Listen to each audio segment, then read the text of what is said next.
Hello everybody, in this video we're going to talk about how to find the surface area of a sphere.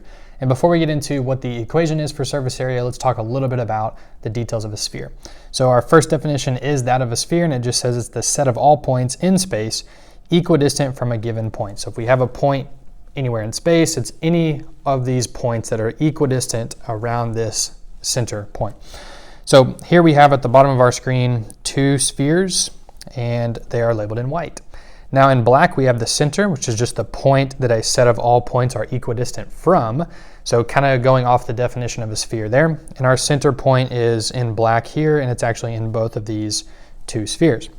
Next we're going to talk about the radius. We've talked about radius before when looking at a two-dimensional circle. And so here in a three-dimensional sphere, it is essentially still the same thing. It's the segment from the center point to a point on the sphere, and we've got that labeled in blue here.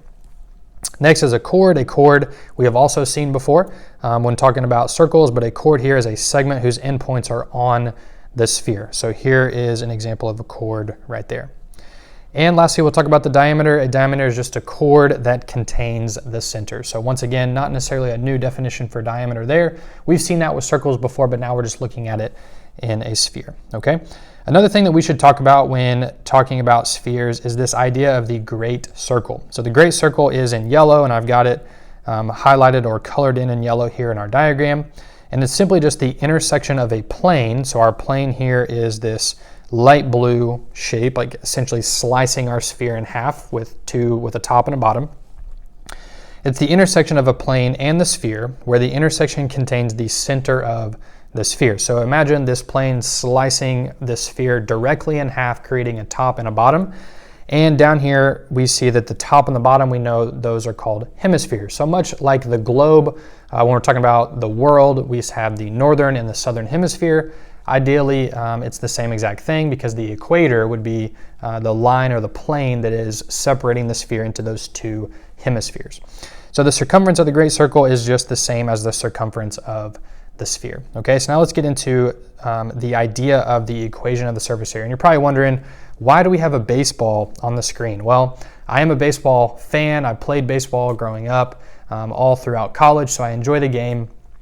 And there are a lot of mathematical connections with baseball, and one of those is the actual baseball itself. And so if you've ever been around a baseball or held a baseball before, you see these seams on the outsides, and it's like two pieces of leather that are in almost like a circular shape, if you will, like right here, with a little patch in between holding them together. But essentially there's two of these pieces, and they are sewn together with these seams. And if we unravel a baseball, which if you've never done that before, I would suggest doing it. Don't buy an expensive baseball, but go buy a cheap one and unravel it and see what's on the inside. It's pretty neat.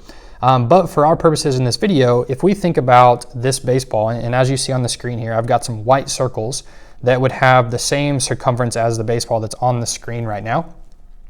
But essentially we could take four sides or four circles out of this leather covering of the baseball, and what we would have here, these four circles, imagine we fold them up in a spherical form, and we stitch the sides together, and essentially we would create this baseball right here, or the one that we have on the screen, because that's how I drew those circles.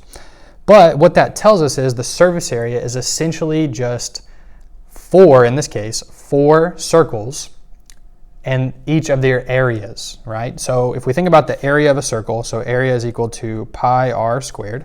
Well, if we have a sphere, essentially what we have are four circles that are combined or together. So the area or the surface area of the sphere is just going to be the area of one circle times 4.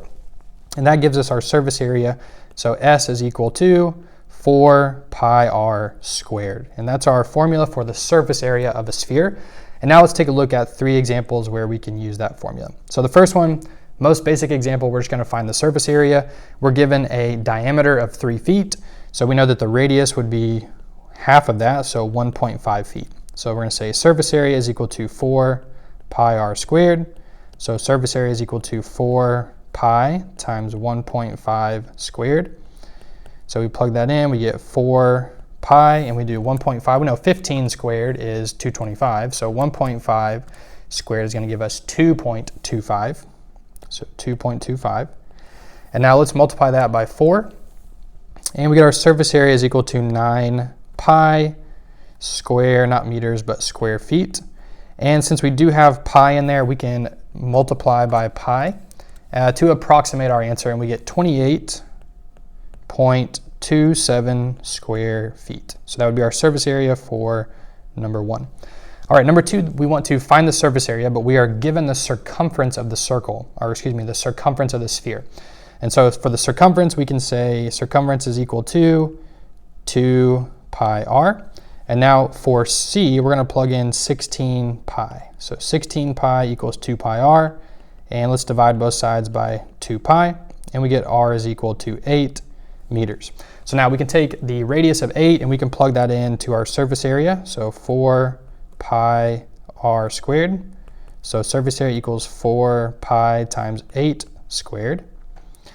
And so now what we have is surface area is equal to 4 pi times 64.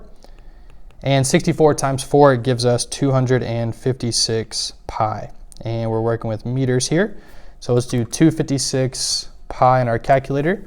And we get an approximated surface area of 804.25 square meters. Okay, so we have our answer in terms of pi there, 256 pi, and we also have it in a decimal approximation. All right, our last one, we're going to find the diameter of the sphere, and we're given the surface area. So if we have surface area is equal to 4 pi r squared, now the surface area is given to us as 144 pi, so we can set that equal to 4 pi r squared. Now we're going to divide both sides by 4 pi because we want to isolate the variable r. And once we do 144 divided by 4, because those pi's are going to cancel out, we get 36 is equal to r squared, which is great because now we need to take the square root to get r by itself, and we get r is equal to 6 centimeters. Okay, and so that is the formula for surface area of a sphere and how to use it.